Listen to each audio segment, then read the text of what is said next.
Capítulo 13. El despertar de España. Colaboración. Este capítulo fue compilado por los señores C.C. Chrysler y H.H. Hall y se insertó en esta obra con la aprobación de la autora. Los comienzos del siglo XVI coinciden con el periodo heroico de la historia de España, el periodo de la victoria final sobre los moros y de la romántica conquista de un nuevo mundo, periodo en que el entusiasmo religioso y militar elevó el carácter nacional de un modo extraordinario. Tanto en la guerra como en la diplomacia y en el arte de gobernar, se reconocía y temía la preeminencia de los españoles. A finales del siglo XV, Colón había descubierto y reunido a la corona de España territorios dilatadísimos y fabulosamente ricos.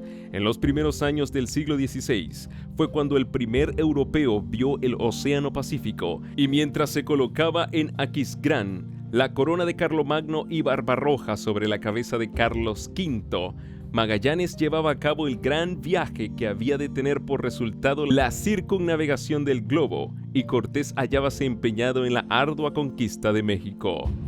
20 años después, Pizarro había llevado a feliz término la conquista del Perú. Carlos V ascendió al trono como soberano de España y Nápoles, de los Países Bajos, de Alemania y Austria, en tiempo en que Alemania se encontraba en un estado de agitación sin precedente. Con la invención de la imprenta, propagóse la Biblia por los hogares del pueblo, y como muchos aprendieran a leer para sí la palabra de Dios, la luz de la verdad disipó las tinieblas de la superstición como por obra de una nueva revelación. Era evidente que había habido un alejamiento de las enseñanzas de los fundadores de la iglesia primitiva, tal cual se hallaban relatadas en el Nuevo Testamento. Entre las órdenes monásticas, la vida conventual habíase corrompido al extremo de que los monjes más virtuosos no podían ya soportarla. Otras muchas personas relacionadas con la iglesia se asemejaban muy poco a Jesús y a sus apóstoles.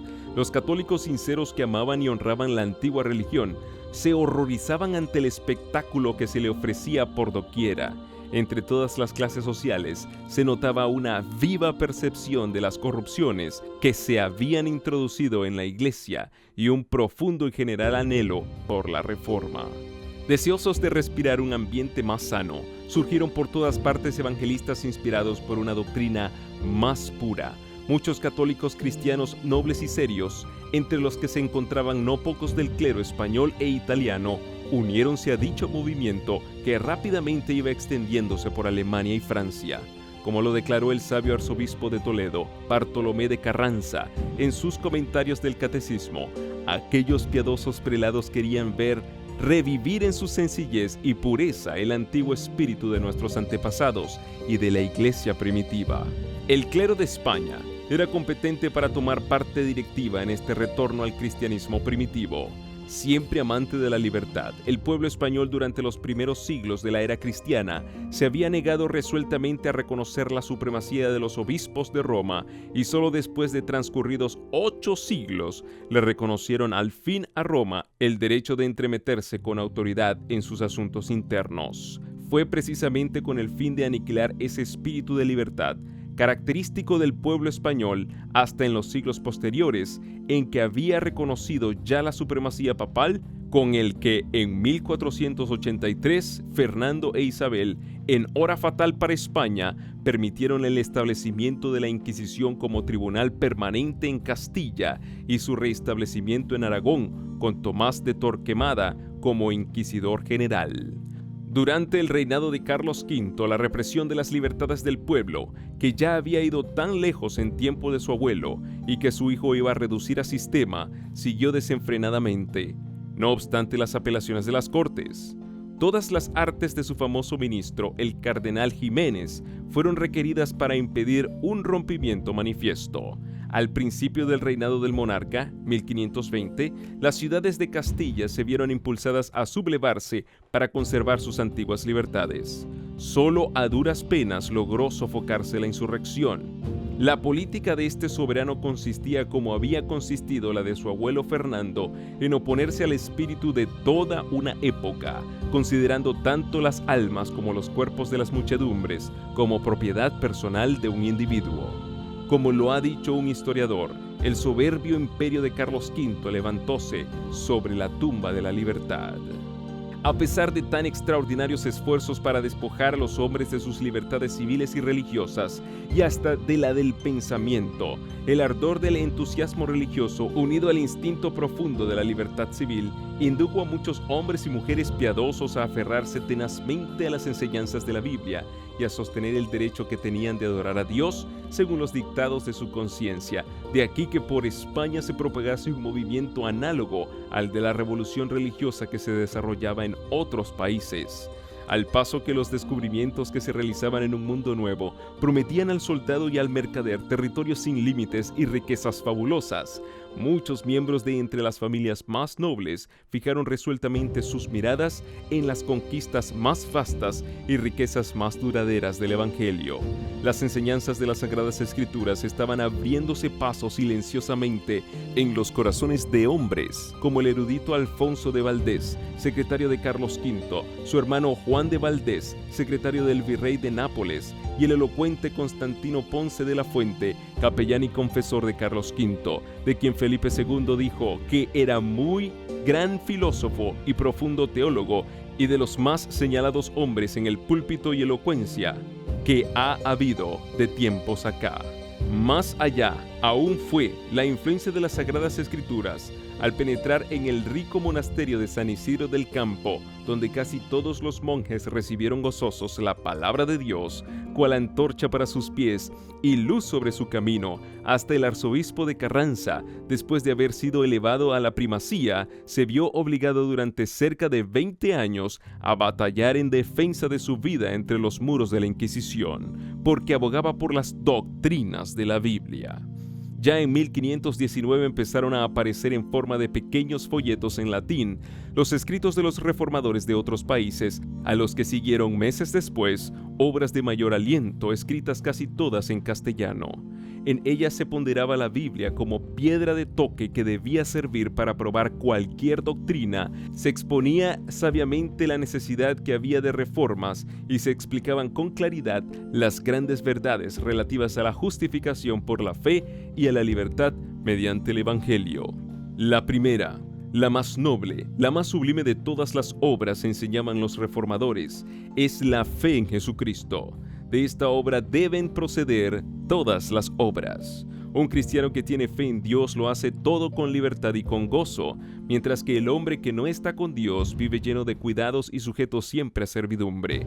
Este se pregunta a sí mismo, con angustia, ¿cuántas obras buenas tendrá que hacer? Corre acá y acullá.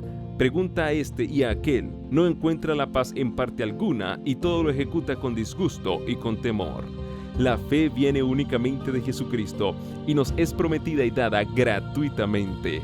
Oh hombre, represéntate a Cristo y considera cómo Dios te muestra en Él su misericordia sin ningún mérito de tu parte. Saca de esta imagen de su gracia la fe y la certidumbre de que todos tus pecados te están perdonados. Esto no lo pueden producir las obras. De la sangre, de las llagas, de la misma muerte de Cristo es de donde emana esa fe que brota en el corazón. En uno de los tratados se explicaba del siguiente modo la diferencia que media entre la excelencia de la fe y las obras humanas. Dios dijo, quien creyere y fuere bautizado será salvo.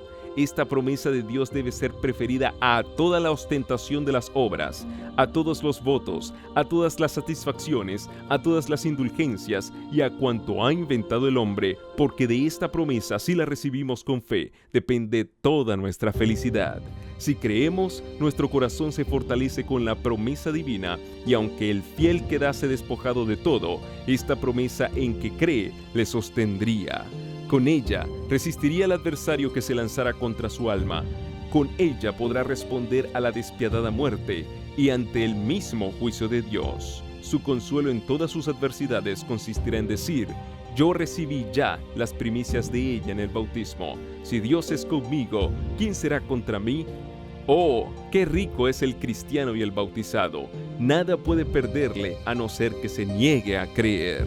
Si el cristiano encuentra su salud eterna en la renovación de su bautismo por la fe, preguntaba el autor de este tratado, ¿qué necesidad tiene de las prescripciones de Roma? Declaro pues, añadía, que ni el Papa, ni el Obispo, ni cualquier hombre que sea, tiene derecho de imponer lo más mínimo a un cristiano sin su consentimiento. Todo lo que no se hace así, se hace tiránicamente. Somos libres con respecto a todos. Dios aprecia todas las cosas según la fe, y acontece a menudo que el simple trabajo de un criado o de una criada es más grato a Dios que los ayunos y obras de un fraile por faltarle a éste la fe. El pueblo cristiano es el verdadero pueblo de Dios. En otro tratado se enseñaba que el verdadero cristiano, al ejercer la libertad que da la fe, tiene buen cuidado también en respetar los poderes establecidos. El amor a sus semejantes le induce a portarse de un modo circunspecto y a ser leal a los que gobiernan el país. Aunque el cristiano sea libre, se hace voluntariamente siervo para obrar con sus hermanos como Dios obró con él mismo por Jesucristo. Yo quiero, dice el autor, servir libre, gozosa y desinteresadamente a un Padre que me ha dado toda la abundancia de sus bienes. Quiero obrar hacia mis hermanos así como Cristo obró hacia mí. De la fe, prosigue el autor, dimana una vida llena de libertad, de caridad y de alegría. Oh, cuán elevada y noble es la vida del cristiano. Por la fe se eleva el cristiano hasta Dios, por el amor desciende hasta el hombre, y no obstante permanece siempre en Dios. He aquí la verdadera libertad, libertad que sobrepuja a toda otra libertad, tanto como los cielos distan de la tierra. Estas exposiciones de la libertad del Evangelio no podían dejar de llamar la atención en un país donde el amor a la libertad era tan arraigado. Los tratados y folletos pasaron de mano en mano. Los amigos del movimiento evangélico en Suiza, Alemania y los Países Bajos seguían mandando a España gran número de publicaciones. No era tarea fácil para los comerciantes burlar la vigilancia de los esbirros de la Inquisición, que hacían cuanto podían para acabar con las doctrinas reformadas, contrarrestando la ola de literatura que iba inundando al país. No obstante, los amigos de la causa perseveraron, hasta que muchos miles de tratados y de libritos fueron introducidos de contrabando, burlando la vigilancia de los agentes apostados en los principales puertos del Mediterráneo y a lo largo de los pasos del Pirineo. A veces se metían estas publicaciones dentro de lardos de heno o de yute, o en barriles de vino de Borgoña o de champaña. A veces iban empaquetadas en un barril interior impermeable dentro de otro barril más grande, lleno de vino.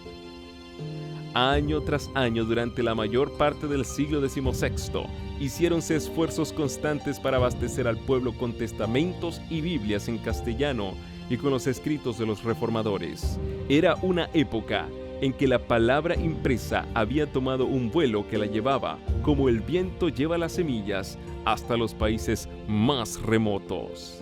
Entre tanto, la Inquisición trataba de impedir con redoblada vigilancia que dichos libros llegasen a manos del pueblo. Los dueños de librerías tuvieron que entregarle tantos libros que casi se arruinaban. Ediciones enteras fueron confiscadas y no obstante ejemplares de obras importantes, inclusive muchos Nuevos Testamentos y porciones del Antiguo, llegaban a los hogares del pueblo, merced a los esfuerzos de los comerciantes y colportores. Esto sucedía así especialmente en las provincias del norte, en Cataluña, Aragón y Castilla la Vieja, donde los valdenses habían sembrado pacientemente la semilla que empezaba a brotar y que prometía abundante cosecha. Uno de los colportores más tesoneros y afortunados en la empresa fue Julián Hernández, un enano que, disfrazado a menudo de buhonero o de arriero, hizo muchos viajes a España, ya cruzando los Pirineos, ya entrando por alguno de los puertos del sur de España. Según testimonio del escritor jesuita Fray Santiáñez, era Julián un español que salió de Alemania con designio de infernar toda España y corrió gran parte de ella, repartiendo muchos libros de perversa doctrina por varias partes y sembrando las herejías de Lutero en hombres y mujeres y especialmente en Sevilla. Era sobremanera astuto y mañoso, condición propia de herejes. Hizo gran daño en toda Castilla y Andalucía, entraba y salía por todas partes con mucha seguridad, con sus trazas y embustes, pegando fuego en donde ponía los pies.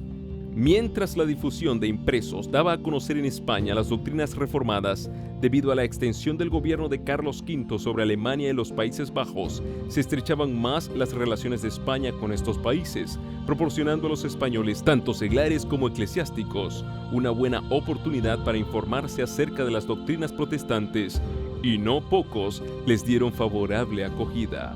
Entre ellos se encontraban algunos que, como Alfonso y Juan de Valdés, hijos de don Fernando de Valdés, corregidor de la antigua ciudad de Cuenca, desempeñaban altos puestos públicos. Alfonso de Valdés, que, como secretario imperial, acompañó a Carlos V con motivo de su coronación en 1520 y a la Dieta de Worms en 1521, aprovechó su viaje a Alemania y a los Países Bajos para informarse bien respecto al origen y a la propagación del movimiento evangélico, y escribió 2 cartas a sus amigos de España haciendo un relato completo de cuánto había oído, incluso un informe detallado de la comparecencia de Lutero ante la Dieta.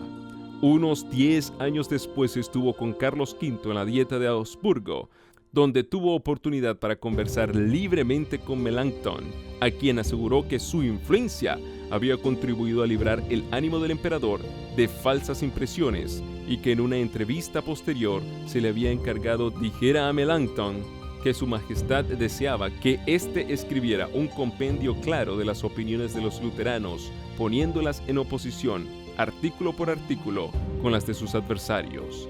El reformador accedió gustoso al pedido y el resultado de su labor fue comunicado por Valdés a Campeggio, legado del Papa. Este acto no se le escapó al ojo vigilante de la Inquisición. Luego que Valdés regresó a su país natal, se le acusó ante el Santo Oficio y fue condenado como sospechoso de luteranismo.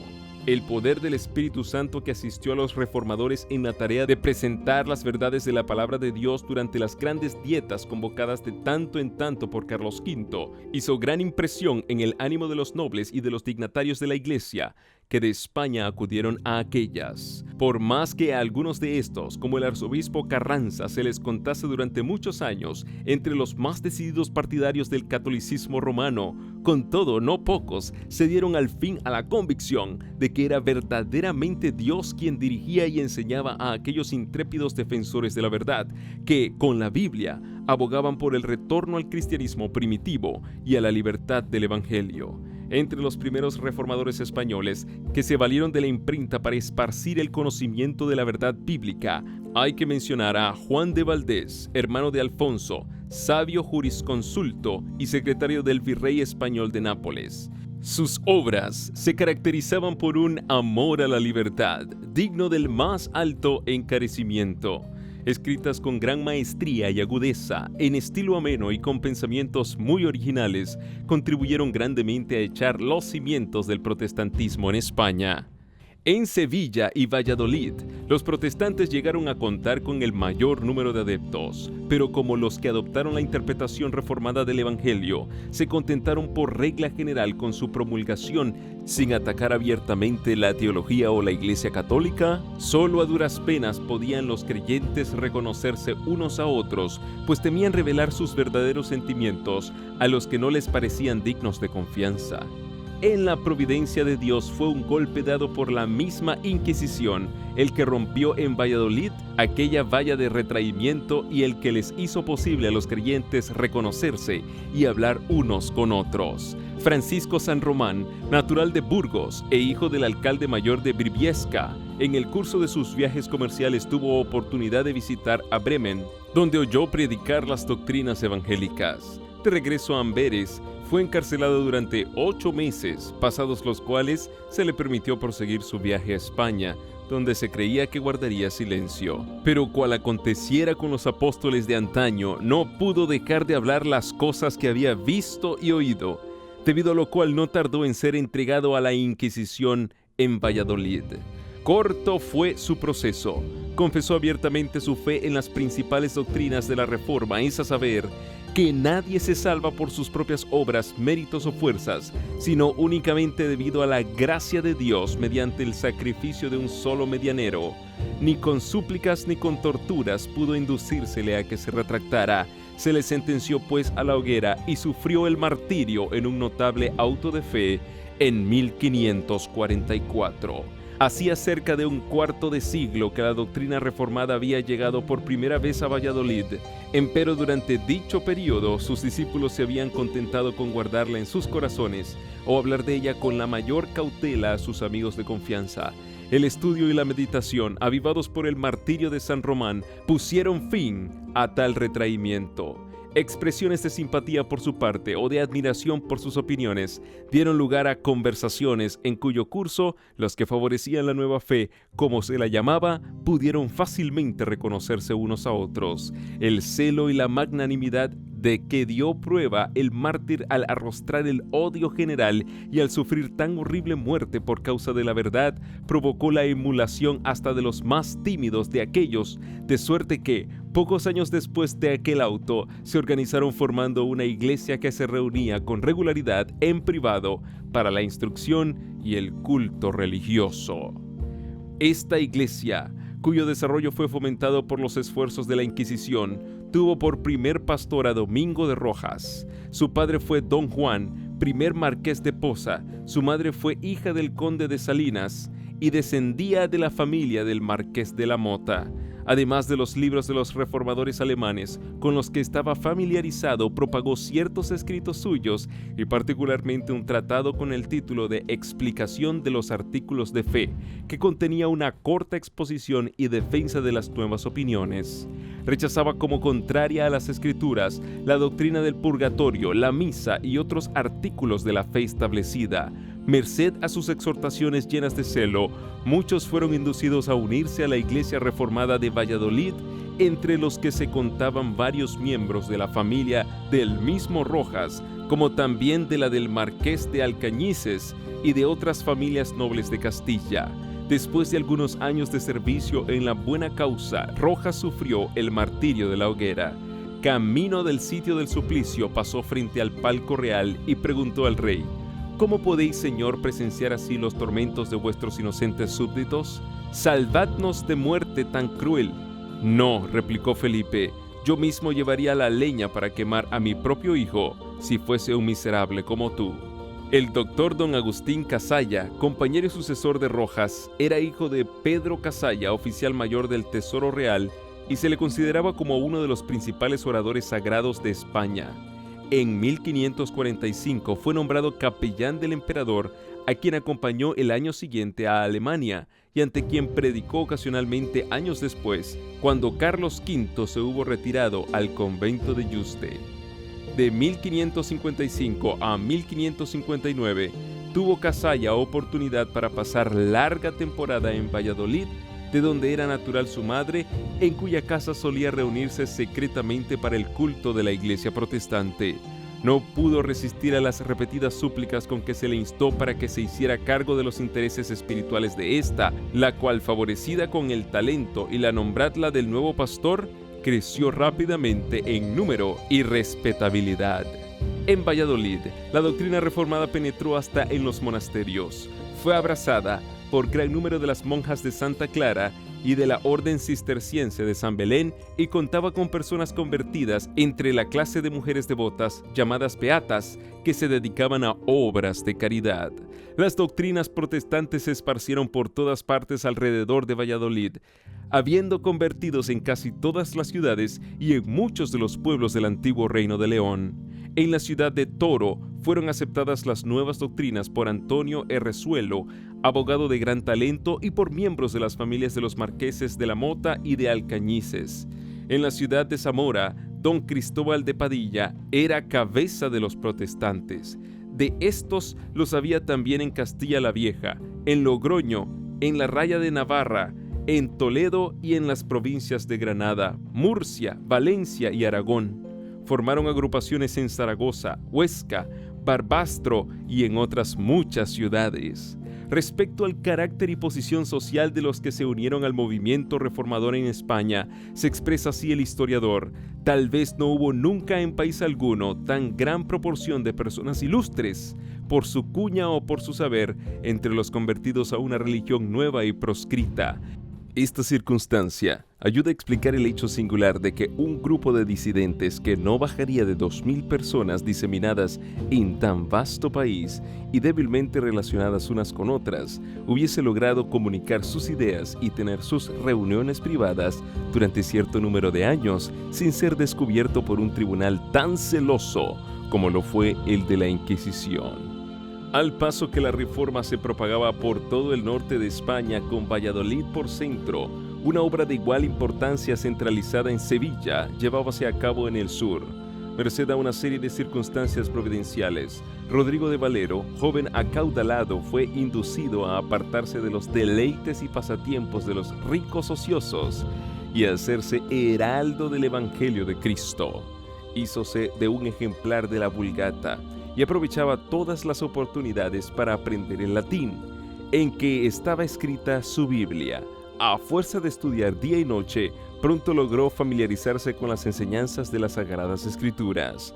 El ideal sostenido por ellas era tan patente y diferente del clero, que Valero se sintió obligado a hacerle ver a cuánto se habían apartado del cristianismo primitivo todas las clases sociales, tanto en cuanto a la fe como en cuanto a las costumbres, la corrupción de su propia orden que había contribuido a inficionar toda la comunidad cristiana y el sagrado deber que le incumbía a la orden de aplicar inmediato y radical remedio antes que el mal se volviera del todo incurable.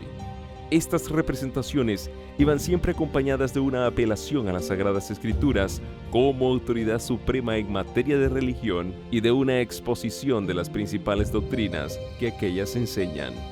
Y esto lo decía, escribe Cipriano de Valera, no por rincones, sino en medio de las plazas y calles y en las gradas de Sevilla. El más distinguido entre los conversos de Rodrigo de Valero fue el doctor Egidio Juan Gil, canónigo mayor de la corte eclesiástica de Sevilla, quien no obstante su extraordinario saber, no logró por muchos años alcanzar popularidad como predicador. Valero, reconociendo la causa del fracaso del doctor Egidio, le aconsejó estudiar a día y noche los preceptos y doctrinas de la Biblia, y la frialdad impotente con que había solido predicar fue sustituida con poderosos llamamientos a la conciencia y tiernas pláticas dirigidas a los corazones de sus oyentes. Despertóse la atención de estos, que llegaron a la íntima convicción de la necesidad y ventaja de aquella salvación revelada por el Evangelio. De este modo los oyentes fueron preparados para recibir las nuevas doctrinas de la verdad que les presentara el predicador, tales cuales a él mismo le eran reveladas, y con la precaución que parecía aconsejar y requerir tanto la debilidad del pueblo como la peligrosa situación del predicador. De este modo y debido a un celo atemperado con prudencia, cúpole la honra no solo de ganar convertidos a Cristo, sino de educar mártires para la verdad. Entre las demás dotes celestiales de aquel santo varón, decía uno de sus discípulos, era verdaderamente de admirar el que a todos aquellos cuya instrucción religiosa tomaba sobre sí, parecía que en su misma doctrina les aplicaba al alma una tea de fuego santo, inflamándolos con ella para todos los ejercicios piadosos, así internos como externos, y encendiéndolos particularmente para sufrir y aún amar la cruz que les amenazaba. En esto solo, en los iluminados con la luz divina, daba a conocer que le asistía Cristo en su ministerio, puesto que, en virtud de su espíritu, ganaba en los corazones de los suyos las mismas palabras que él con su boca pronunciaba. El doctor Egidio contaba entre sus convertidos al doctor Vargas, como también al doctor Constantino Ponce de la Fuente, hombre de talento poco común que había predicado durante muchos años en la Catedral de Sevilla y a quien en 1539, con motivo de la muerte de la emperatriz, se había elegido para pronunciar la oración fúnebre. En 1548, el doctor Constantino acompañó por mandato real al príncipe Felipe a los Países Bajos para hacer ver a los flamencos que no le faltaban a España sabios y oradores corteses. Y de regreso a Sevilla, predicaba regularmente en la catedral cada 2 domingos. Cuando él tenía que predicar y predicaba por lo común a las 8, era tanta la concurrencia del pueblo que a las 4, muchas veces aún a las 3 de la madrugada, apenas se encontraba en el templo sitio cómodo para oírle. Era, en verdad, una grandísima bendición para los creyentes protestantes de Sevilla tener como guías espirituales a hombres como los doctores Egidio y Vargas y el elocuente Constantino, que cooperó con tanto ánimo y de un modo incansable para el adelanto de la causa que tanto amaban. Asiduamente ocupados en el desempeño de sus deberes profesionales durante el día, se reunían de noche con los amigos de la doctrina reformada, unas veces en una casa particular, otras veces en otra. El pequeño grupo de Sevilla creció insensiblemente y llegó a ser el tronco principal del que se tomaron ramas para plantarlas en la campiña vecina. Durante su ministerio, Constantino, a la par que instruía al pueblo de Sevilla desde el púlpito, se ocupaba en propagar el conocimiento religioso por el país por medio de la prensa. El carácter de sus escritos nos muestra con plena claridad lo excelente de su corazón. Eran aquellos adecuados a las necesidades espirituales de sus paisanos, pero no calculados para lucir sus talentos o para ganar fama entre los sabios. Fueron escritos en su idioma patrio, en estilo al alcance de las inteligencias menos desarrolladas. Las especulaciones abstractas y los adornos retóricos, en los que por naturaleza y educación podía sobresalir, sacrificólos sin vacilar, persiguiendo el único fin de que todos lo entendieran y resultara útil a todos. Es un hecho histórico singular y por demás significativo que cuando Carlos V, cansado de la lucha contra la propagación del protestantismo, lucha en que había pasado casi toda su vida, había abdicado el trono y se había retirado a un convento en busca de descanso, fue uno de los libros del doctor Constantino, su Suma de Doctrina Cristiana, la que el rey escogió como una de las 30 obras favoritas que constituían aproximadamente toda su biblioteca. Si se tienen en cuenta el carácter y la alta categoría de los caudillos del protestantismo en Sevilla, no resulta extraño que la luz del Evangelio brillase allí con claridad bastante para iluminar no solo muchos hogares del bajo pueblo, sino también los palacios de príncipes, nobles y prelados. La luz brilló con tanta claridad que, como sucedió en Valladolid, penetró hasta en algunos de los monasterios, que a su vez volviéronse centros de luz y bendición. El capellán del monasterio dominicano de San Pablo propagaba con celo las doctrinas reformadas. Se contaban discípulos en el convento de Santa Isabel y en otras instituciones religiosas de Sevilla y sus alrededores. Empero fue en el convento jeronimiano de San Isidro del Campo, uno de los más célebres monasterios de España, situado a unos 2 kilómetros de Sevilla, donde la luz de la verdad divina brilló con más fulgor. Uno de los monjes, García de Arias, llamado vulgarmente Doctor Blanco, enseñaba precavidamente a sus hermanos que el recitar en los coros de los conventos de día y de noche las sagradas preces, ya rezando, ya cantando, no era rogar a Dios, que los ejercicios de la verdadera religión eran otros que los que pensaba el vulgo religioso, que debían leerse y meditarse con suma atención las sagradas escrituras y que sólo de ellas se podía sacar el verdadero conocimiento de Dios y de su voluntad. Esta enseñanza púsola hábilmente en realce otro monje, Casidoro de Reina, que se hizo célebre posteriormente traduciendo la Biblia en el idioma de su país. La instrucción dada por tan notables personalidades preparó el camino para el cambio radical que en 1557 fue introducido en los asuntos internos de aquel monasterio. Habiendo recibido un buen surtido de ejemplares de las Escrituras y de libros protestantes en castellano, los frailes los leyeron con gran avidez, circunstancia que contribuyó a confirmar desde luego a cuantos habían sido instruidos y a librar a otros de las preocupaciones de que eran esclavos. Debido a esto, el prior y otras personas de carácter oficial, de acuerdo con la cofradía, resolvieron reformar su institución religiosa. Las horas, llamadas de rezo, que habían solido pasar en solemnes momerías, fueron dedicadas a oír conferencias sobre las Escrituras. Los rezos por los difuntos fueron suprimidos o sustituidos con enseñanzas para los vivos. Se suprimieron por completo las indulgencias y las dispensas papales que constituyeran lucrativo monopolio. Se dejaron subsistir las imágenes, pero ya no se las reverenciaba. La temperancia habitual sustituyó a los ayunos supersticiosos y a los novicios se les instruía en los principios de la verdadera piedad, en lugar de iniciarlos en los hábitos ociosos y degradantes del monaquismo. Del sistema antiguo no quedaba más que el hábito monacal y la ceremonia exterior de la misa, que no podían abandonar sin exponerse a inevitable e inminente peligro. Los buenos efectos de semejante cambio no tardaron en dejarse sentir fuera del monasterio de San Isidro del Campo. Por medio de sus pláticas y de la circulación de libros, aquellos diligentes monjes difundieron el conocimiento de la verdad por las comarcas vecinas y la dieron a conocer a muchos que vivían en ciudades bastante distantes de Sevilla. Por deseable que fuese la reforma introducida por los monjes de San Isidro en su convento, no obstante ella los puso en situación delicada a la par que dolorosa. No podían deshacerse del todo de las formas monásticas sin exponerse al furor de sus enemigos. No podían tampoco conservarlas sin incurrir en culpable inconsecuencia. Todo bien pensado, resolvieron que no sería acuerdo tratar de fugarse del convento y que lo único que podían hacer era quedarse donde estaban y encomendarse a lo que dispusiera una providencia omnipotente y bondadosa.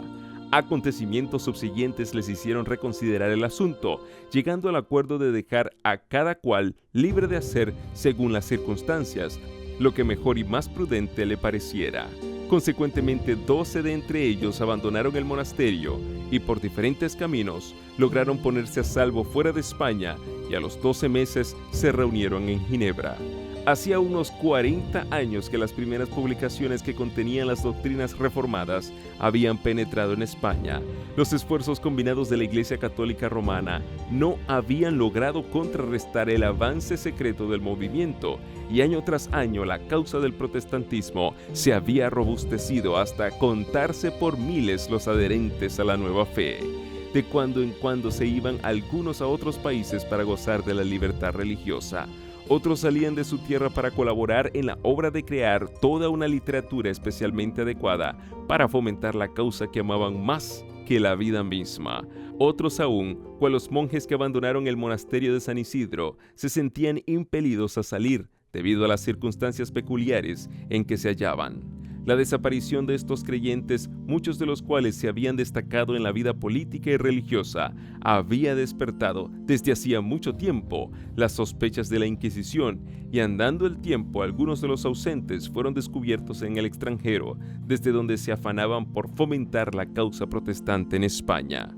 Esto indujo a creer que había muchos protestantes en España, pero los creyentes habían sido tan discretos que ninguno de los familiares de la Inquisición podía ni siquiera fijar el paradero de ellos. Fue entonces cuando una serie de circunstancias llevó al descubrimiento de los centros del movimiento en España y de muchos creyentes. En 1556, Juan Pérez, que vivía a la sazón en Ginebra, terminó su versión castellana del Nuevo Testamento. Esta edición, junto con ejemplares del Catecismo Español que preparó el año siguiente y con una traducción de los Salmos, deseaba mandarla a España, pero durante algún tiempo fue imposible encontrar a nadie que estuviese dispuesto a acometer tan arriesgada empresa. Finalmente, Julián Hernández, el fiel colportor, se ofreció a hacer la prueba. Colocando los libros dentro de 2 grandes barriles, logró burlar los esbirros de la Inquisición y llegó a Sevilla, desde donde se distribuyeron rápidamente los preciosos volúmenes. Esta edición del Nuevo Testamento fue la primera versión protestante que alcanzara circulación bastante grande en España. Durante su viaje, Hernández había dado un ejemplar del Nuevo Testamento a un herrero en Flandes. El herrero enseñó el libro a un cura que obtuvo del donante una descripción de la persona que se lo había dado a él y la transmitió inmediatamente a los inquisidores de España. Merced a estas señas, los esbirros inquisitoriales le acecharon a su regreso y le prendieron cerca de la ciudad de Palma. Le volvieron a conducir a Sevilla y le encerraron entre los muros de la Inquisición, donde durante más de 2 años se hizo cuanto fue posible para inducirle a que delatara a sus amigos, pero sin resultado alguno. Fiel hasta el fin, sufrió valientemente el martirio de la hoguera, gozoso de haber sido honrado con el privilegio de introducir la luz de la verdad divina en su descarriado país y seguro de que el día del juicio final, al comparecer ante su Hacedor, oiría las palabras de aprobación divina que le permitirían vivir para siempre con su Señor. No obstante, aunque desafortunados en sus esfuerzos para conseguir de Hernández datos que llevaran al descubrimiento de los amigos de este, al fin llegaron los inquisidores a conocer el secreto que tanto deseaban saber. Por aquel mismo entonces, uno de sus agentes secretos consiguió informes análogos referentes a la iglesia de Valladolid. Inmediatamente los que estaban a cargo de la Inquisición en España despacharon mensajeros a los diferentes tribunales inquisitoriales del reino, ordenándoles que hicieran investigaciones con el mayor sigilo en sus respectivas jurisdicciones y que estuvieran listos para proceder en común tan pronto como recibieran nuevas instrucciones. Silenciosamente y con presteza se consiguieron los nombres de centenares de creyentes y al tiempo señalado y sin previo aviso fueron estos capturados simultáneamente y encarcelados. los miembros nobles de las prósperas iglesias de Valladolid y de Sevilla, los monjes que permanecieron en el monasterio de San Isidro del Campo, los fieles creyentes que vivían lejos en el norte, al pie de los Pirineos, y otros más en Toledo, Granada, Murcia y Valencia, todos se vieron de pronto encerrados entre los muros de la Inquisición para sellar luego su testimonio con su sangre. Las personas convictas del luteranismo eran tan numerosas que alcanzaron a abastecer con víctimas 4 grandes y tétricos autos de fe en el curso de los 2 años subsiguientes. 2 se celebraron en Valladolid en 1559, uno en Sevilla el mismo año y otro el 22 de diciembre de 1560. Entre los primeros que fueron apresados en Sevilla figuraba el doctor Constantino Ponce de la Fuente, que había trabajado tanto tiempo sin despertar sospechas. Cuando se le dio la noticia a Carlos V, el cual se encontraba entonces en el monasterio de Yuste, de que se había encarcelado a su capellán favorito, exclamó: «Si Constantino es hereje, gran hereje es», y cuando más tarde un inquisidor le aseguró que había sido declarado reo, replicó suspirando: «No podéis condenar a otro mayor». No obstante, no fue fácil probar la culpabilidad de Constantino.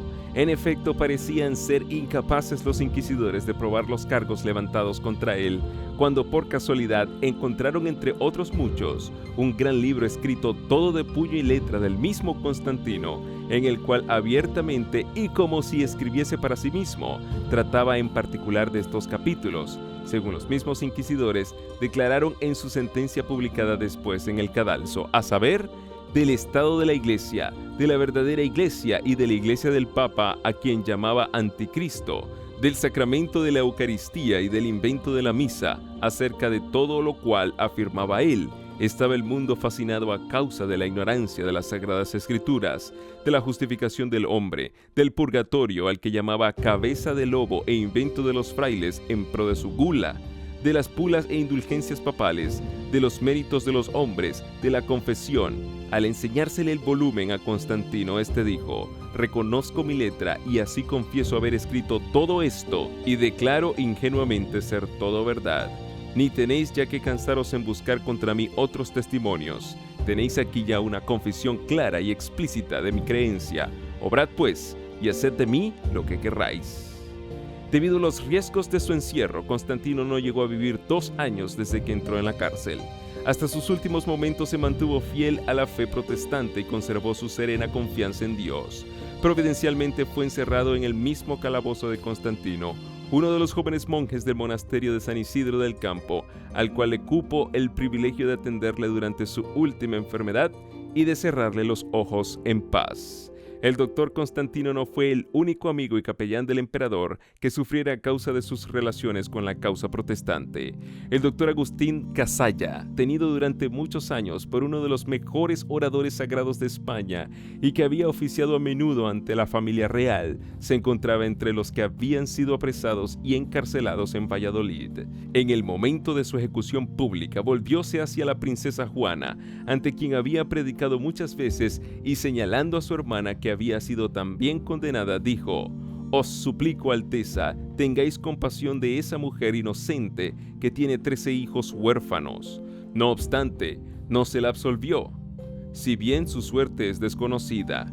Pero se sabe que los esbirros de la Inquisición, en su insensata ferocidad, no estando contentos aún con haber condenado a los vivos, entablaron juicio contra la madre de aquella, doña Leonor de Vivero, que había muerto años antes, acusándola de que su casa había servido de templo a los luteranos. Se falló que había muerto en estado de herejía, que su memoria era digna de difamación y que se le confiscaba su hacienda, y se mandaron a exhumar sus huesos y quemarlos públicamente junto con su efigie. Ítem más, que se arrasara su casa, que se esparramara sal sobre el solar, y que se erigiera allí mismo una columna con una inscripción que explicara el motivo de la demolición. Todo lo cual fue hecho, y el monumento ha permanecido en pie durante cerca de 3 siglos.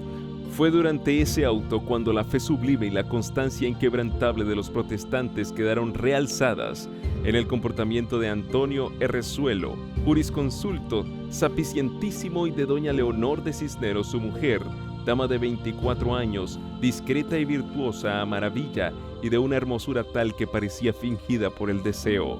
Errezuelo era hombre de una condición altiva y de una firmeza en sus pareceres, superior a los tormentos del Santo Oficio. En todas las audiencias que tuvo con sus jueces, se manifestó desde luego protestante, y no solo protestante, sino dogmatizador de su secta en la ciudad de Toro, donde hasta entonces había morado. Exigieronle los jueces de la Inquisición que declarase uno a uno los nombres de aquellas personas llevadas por él a las nuevas doctrinas. Pero ni las promesas, ni los ruegos, ni las amenazas bastaron a alterar el propósito de Errezuelo en no descubrir a sus amigos y parciales. ¿Y qué más? Ni aun los tormentos pudieron quebrantar su conciencia, más firme que envejecido roble o que soberbia peña nacida en el seno de los mares. Su esposa, presa también en los calabozos de la Inquisición, al fin débil como joven de 24 años, después de cerca de 2 años de encarcelamiento, cediendo al espanto de verse reducida a la estrechez de los negros paredones que formaban su cárcel, tratada como delincuente, lejos de su marido a quien amaba aún más que a su propia vida, y temiendo todas las iras de los inquisidores, declaró haber dado franca entrada en su pecho a los errores de los herejes, manifestando al propio tiempo con dulces lágrimas en los ojos su arrepentimiento. Llegado el día en que se celebraba el auto de fe con la pompa conveniente al orgullo de los inquisidores, salieron los reos al cadalso y desde él escucharon la lectura de sus sentencias. Errezuelo iba a ser reducido a cenizas en la voracidad de una hoguera, y su esposa doña Leonor a abjurar las doctrinas luteranas que hasta aquel punto había albergado en su alma, y a vivir a voluntad del Santo Oficio en las casas de reclusión que para tales delincuentes estaban preparadas. En ellas, con penitencias y San Benito, recibiría el castigo de sus errores y una enseñanza para en lo venidero desviarse del camino de su perdición y ruina. Al ir Errezuelo al cadalso, lo único que le conmovió fue ver a su esposa en ropas de penitenta, y la mirada que echó, pues no podía hablar, al pasar cerca de ella, camino del lugar de la ejecución, parecía decir: «Esto sí que es difícil soportarlo». Escuchó sin inmutarse a los frailes que le hostigaban con sus importunas exhortaciones para que se retractase. Mientras le conducían a la hoguera, el bachiller Errezuelo, dice Gonzalo de Illescas en su historia pontifical, se dejó quemar vivo con valor sin igual. Estaba yo tan cerca de él que podía verlo por completo y observar todos sus movimientos y expresiones. No podía hablar, pues estaba amordazado, pero todo su continente revelaba que era una persona de extraordinaria resolución y fortaleza, que antes que someterse a creer con sus compañeros lo que se les exigiera, resolvió morir en las llamas. Por mucho que lo observara, no pude notar ni el más mínimo síntoma de temor o de dolor. Eso sí, se reflejaba en su semblante una tristeza, cual nunca había yo visto. Su esposa no olvidó jamás su mirada de despedida. La idea, dice el historiador, de que había causado dolor a su corazón durante el terrible conflicto por el que tuvo que pasar, avivó la llama del afecto que hacia la religión reformada ardía secretamente en su pecho, y habiendo resuelto, confiada en el poder que se perfecciona en la flaqueza, seguir el ejemplo de constancia dado por el mártir, interrumpió resueltamente el curso de penitencia a que había dado principio. En el acto fue arrojada en la cárcel, donde durante 8 años resistió a todos los esfuerzos hechos por los inquisidores para que se retractara, y por fin murió ella también en la hoguera, como había muerto su marido. ¿Quién no será del mismo parecer que su paisano de Castro, cuando exclamara: «Infelices esposos, iguales en el amor, iguales en las doctrinas e iguales en la muerte»? ¿Quién negará una lágrima a vuestra memoria y un sentimiento de horror y de desprecio a unos jueces que, en vez de encadenar los entendimientos con la dulzura de la palabra divina, usaron como armas del raciocinio los potros y las hogueras?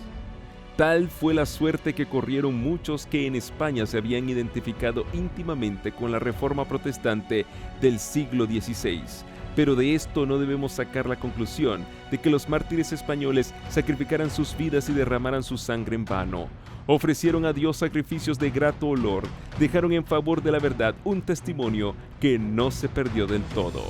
A través de los siglos, este testimonio hizo resaltar la constancia de los que prefirieron obedecer a Dios antes que a los hombres, y subsiste hoy día para inspirar aliento a quienes decidan mantenerse firmes en la hora de prueba en defensa de las verdades de la palabra de Dios, y para que con su constancia y fe inquebrantable sean testimonios vivos del poder transformador de la gracia redentora.